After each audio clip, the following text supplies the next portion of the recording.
Buffy the Vampire Slayer Season 1, Episode 4, Teacher's Pet, tackles themes about toxic masculinity, the dangers of male fantasies, and untrustworthy authority figures. The opening of the episode starts on Xander's dream fantasy where he's the hero saving Buffy. He has a rocking guitar solo at the Bronze until Buffy jolts him awake and they are actually in class. Their teacher quizzes Buffy on how ants communicate, but she doesn't know the answers and looks to Willow. And this prompts their teacher to ask Buffy to stay after class. Although her teacher has seen her permanent record, he's still complimentary. Even when Buffy puts herself down, accepting this notion that she is in fact a troublemaker, he notes that Buffy has a first-rate mind and can think on her feet. Dr. Gregory expects excellence and no less. But the tone of this delivery is one of a tough love teacher, one that pushes students to be better, not overly forceful, but enough to get the point across. Where he says one of my favorite lines of dialogue, which is, "Don't be sorry, be smart," and encourages her not to listen to the negative opinions about her. Because he believes in her, Buffy has a positive response to his remarks. He even says, "Let's make them eat that permanent record, because nothing is permanent." Although the exchange is short, seeing his care for his students, including Buffy, makes us like him. So the moment when he is attacked and killed is sinister. It hurts more because he was a good person and innocent. To Xander's male high school classmates, masculinity is defined by sex, by whether you've had it or not, and how many times with different women. While at the Bronze, Xander is questioned by his classmate Blaine on how many times he's scored, essentially gamifying sexual conquests. And this heat comes on as a direct result to Xander insulting him and his taste in women, aka someone with a lobotomy. Xander initially stumbles, but then recovers by exaggerating how many. Today or the whole week, which quiets the other boys. As Willow and Buffy enter, Xander runs off to them, shouting loud for all to hear, calling them babes. He's trying to keep up this image of being a ladies' man. And Willow plays into it. And as soon as Angel enters, Buffy goes to him. And this is the first time that Willow and Xander have seen Angel in person, to which Xander is immediately threatened by how attractive he is, especially because he likes Buffy. Angel then gives Buffy his iconic leather jacket, revealing these 3 scratches and with a warning, saying that the creature that left those marks has the ability to rip her throat out. The next day, Buffy goes on to relay the cryptic message from Angel, and Giles responds that she has too many guys in her life. And just as Giles goes on to complain that every day is the same, we get our shakeup. Around the 9-minute mark, Xander reveals that Dr. Gregory is missing.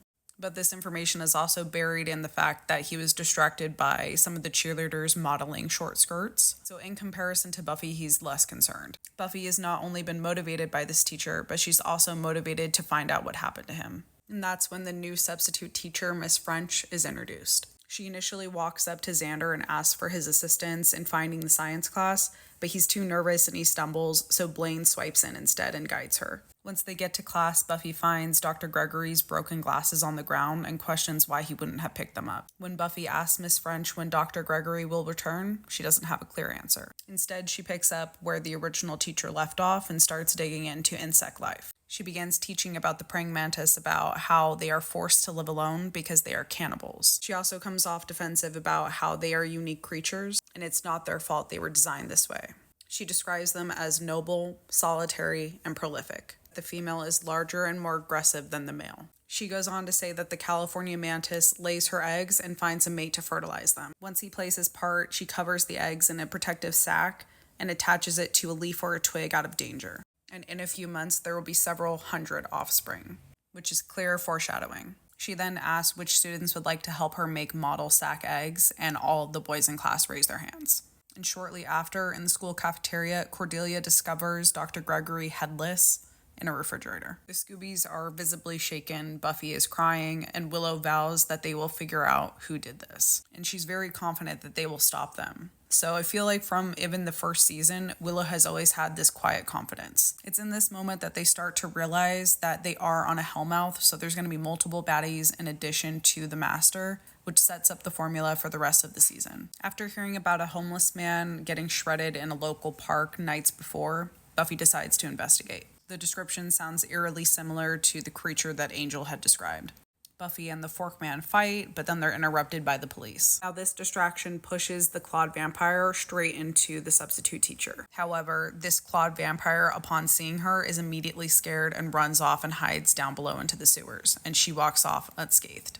Even though Buffy's supposed to be keeping a close eye on the substitute teacher, she gets called away for mandatory grief counseling, so she shows up late to class. And while everyone else is taking this pop quiz, she walks up and sees the substitute teacher twist her head, exorcist-like. And Blaine, who is one of the students that volunteered to help with this after-school project, is notably missing from class. And after doing some research, aka homework, they realize that Miss French is a giant insect. Willow works on getting more details from the coroner's office, while Giles makes a call to one of his colleagues, and Buffy goes to warn Xander. Of course, Xander is defensive. He believes that he has a connection with Miss French, while Buffy explains that it's a pheromone that insects give off. Xander says that she's jealous and walks off. There's also a clever line where he says, "Nothing, it just kind of bugs me," and I kind of like that parallel with the bug to bug storyline. Later that night, Miss French lures him into her house and subsequently gives him this martini that essentially drugs him. And even in this moment, in his loopy state, he says that he loves Buffy. This is on the heels of him being visibly nervous, downing his drink immediately, and being questioned on whether or not he's been with a woman before by Miss French. He is honest and reveals no.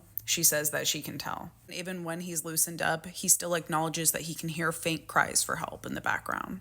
Xander unfortunately fades off and then gets dragged down into the basement where her true nature is revealed. Down below, both Xander and his classmate Blaine are trapped in cages. Blaine warns Xander that after she mates and sprays her eggs, she decapitates. Giles learns that his contact hunted down a creature called a she-mantis after several teenage boys were murdered overseas. This creature is also known as the Kleptis Virgo or the Virgin Thief, and has appeared in many cultures like Greek sirens and Celtic sea maidens. The she-mantis essentially assumes the form of a beautiful woman and then lures teenage virgins back to her nest. And thanks to her homework, Buffy knows that bats eat praying mantis. So Buffy instructs Giles to get a recording of bat sonar so that they can mess with her nervous system. The problem is the address that they track down is actually for the real Miss French. It turns out that the she-mantis stole the identity of a 90-year-old retired teacher. So now they're pressed for time and the boys are in danger. Thinking on her feet, Buffy goes back to the last known location of the clawed vampire, which is the sewers,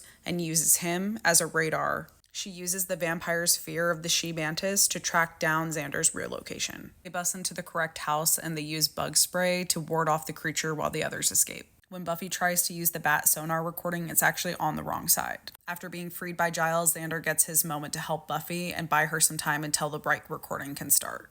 When her nervous system goes all kablooey from the recording, Buffy slices her up, and Xander chops up all the remaining eggs. Back at the Bronze, Buffy thanks Angel for the tip, and she wants to know how to get in touch with him, but he remains cryptic. She offers to give the jacket back, but he says that she can keep it because it looks better on her, and she starts crushing hard. Back in class, there's a new mundane science teacher, and it just exaggerates the profound impact that Dr. Gregory had on Buffy and her motivation to succeed and defeat the she-mantis. She puts his broken glasses back into his coat pocket, which is hanging in a closet, which reveals that there are remaining she-mantis eggs hiding from when she mated with Dr. Gregory. This episode is a good example of the Monster of the Week formula that we see a lot in Season 1. Season 1, Episode 4, Teacher's Pet, is a cautionary tale about how authority figures can also be evil.